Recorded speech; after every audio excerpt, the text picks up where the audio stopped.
They called her the White Angel, the safest ship ever built. But one quiet morning in 1916, a single underwater explosion silenced her forever. For decades, she was lost to the Aegean Sea, until Jacques Cousteau found her and called her the most beautiful wreck I've ever seen. A century later, she still sleeps there, perfectly preserved, almost alive, and untouched. But her beauty hides something no one talks about. Because the same ocean that keeps her intact also keeps her trapped. And to understand why the world's most advanced ship never returned to the surface, we have to go back to where her story began. Britannic was built as the Great Correction. The ship that would prove human error could be engineered out of existence. After her sister's loss, White Star Line poured everything they'd learned into her design. She wasn't just another luxury liner. She was meant to be the redemption of the Age of Steel. Every inch of her was reimagined for safety. Beneath her graceful curves lay double hull plating, an armored layer running the length of her body. Her watertight bulkheads soared higher than Titanic's, dividing the ship into sealed chambers meant to hold off flooding even if multiple compartments were breached. Along both sides of her decks, banks of lifeboats waited, enough to carry every person aboard. Britannic was supposed to be the ship that finally outsmarted disaster. When she was launched in early 1914, optimism floated with her. She was the biggest and most technically advanced ocean liner ever built, a statement of confidence that tragedy could be prevented by design. But before she could begin her career as a civilian liner, the world itself changed course. War broke out, and the British Admiralty requisitioned her before she ever carried a paying passenger. Her grand interiors, still smelling of new paint and varnish, were stripped, disinfected, and repurposed for war. Chandeliers came down, stretchers went up. The floating palace became His Majesty's hospital ship Britannic. Even in her new form, she carried the same promise, the safest ship afloat, now serving as a lifeline for the wounded. She moved through the Aegean Sea, white-painted, with massive red crosses emblazoned along her hull to mark her as a vessel of mercy. For a time, the engineer's faith seemed justified. Her reinforced body shrugged off smaller shocks and rough seas. To the crew, she felt unbreakable. That illusion shattered on November 21, 1916. As she steamed through the Key Channel off Greece, a German mine detonated beneath her forward compartments. The blast ripped through the lower decks and triggered flooding faster than any watertight door could contain. Captain Charles Bartlett ordered the ship toward the nearby shore in a desperate attempt to beach her, but the damage was already too severe. 55 minutes after the explosion, Britannic slipped beneath the surface, less than half the time it took for Titanic to die. Out of more than 1,000 people on board, 30 were lost. By the grim arithmetic of maritime disaster, that was a triumph. Her improved design and abundant lifeboats had worked. Yet her strength hadn't saved her.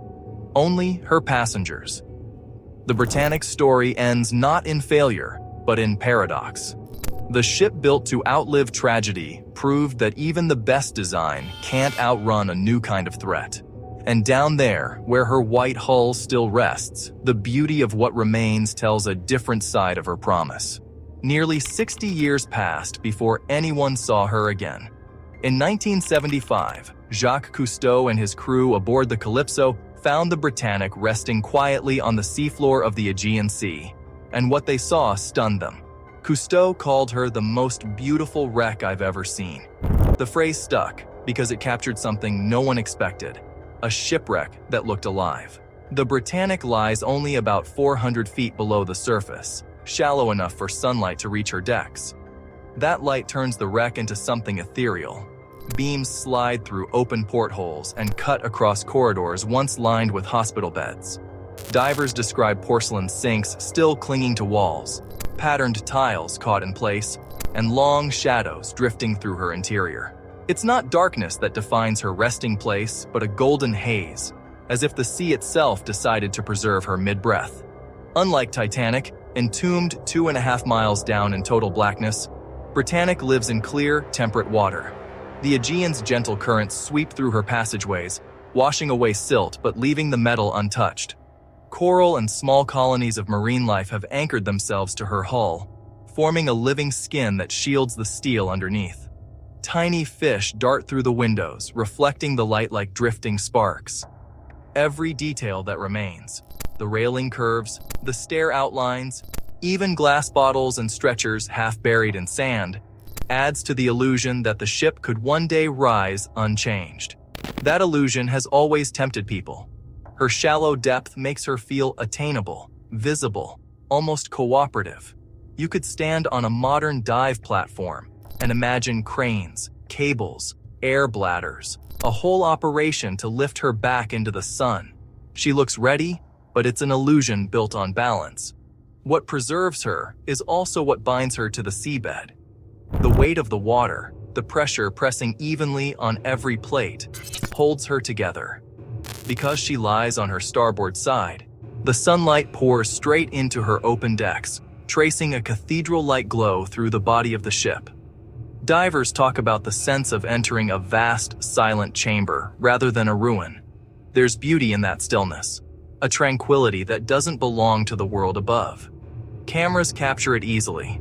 The water's clarity tricks the eye into believing she's whole. But the perfection you see in the footage is fragile science. Remove her from this environment and the protective coral flakes away, the pressure equalizing her structure disappears, and oxygen begins the slow, unstoppable attack on her steel. Britannic's grace depends entirely on where she is. The same water that swallowed her now braces her against collapse. And that leads to the real question. If she lies so close to sunlight, what would it actually take to bring her back? It turns out the answer isn't about willpower or machinery, it's physics, chemistry, and respect. The Britannic can never rise again, not because we lack the tools, but because everything that keeps her intact depends on staying where she is. She may lie nearer to sunlight than her famous sister, but she's still more than 880 feet of steel stretched along the seafloor, a massive structure weighing nearly 50,000 tons. Her bow is crushed against the seabed, and much of her hull rests half buried in mud that tightens its grip each year. Pulling that free wouldn't be a lift. It would be a struggle against gravity, suction, and a century of slow entombment. Some picture rows of cranes or giant lift balloons carrying her upward, but even with modern engineering, the idea breaks apart quickly. Dozens of perfectly synchronized lifts would be needed, each immense enough to support thousands of tons, and even then, one uneven strain could tear the hull in half before it broke the surface. The seabed bears her weight evenly. Open air would wrench her apart. People often compare the idea to the raising of the Costa Concordia, but the two situations couldn't be more different. The Concordia, though larger, was only half underwater and intact for a short time. Britannic, on the other hand, has spent over 100 years under pressure and chemical equilibrium. Moving her would undo that delicate balance in moments. And then there's the invisible threat, oxygen. Her steel has lived sealed in salt and cold for generations. The instant it meets open air, corrosion would race through every plate and rivet. Within days, the ship's skin would turn brittle. Within weeks, she'd start to crumble. Any recovery would turn preservation into demolition. Even if that risk were ignored, there's the question of authenticity. Much of what once gave the Britannic her spirit, the wooden wheelhouse, interior decor, furniture, has already vanished. To restore her would mean rebuilding from scratch, layering replicas over a fragile hull, until what surfaced wasn't preservation at all, but recreation, a model, not a memory. And behind the technical impossibility stands a moral wall. 30 people went down with her, and the British government officially designated the site a protected war grave in 2003. Divers who reach it treat the wreck with reverence, aware that every corridor doubles as a memorial.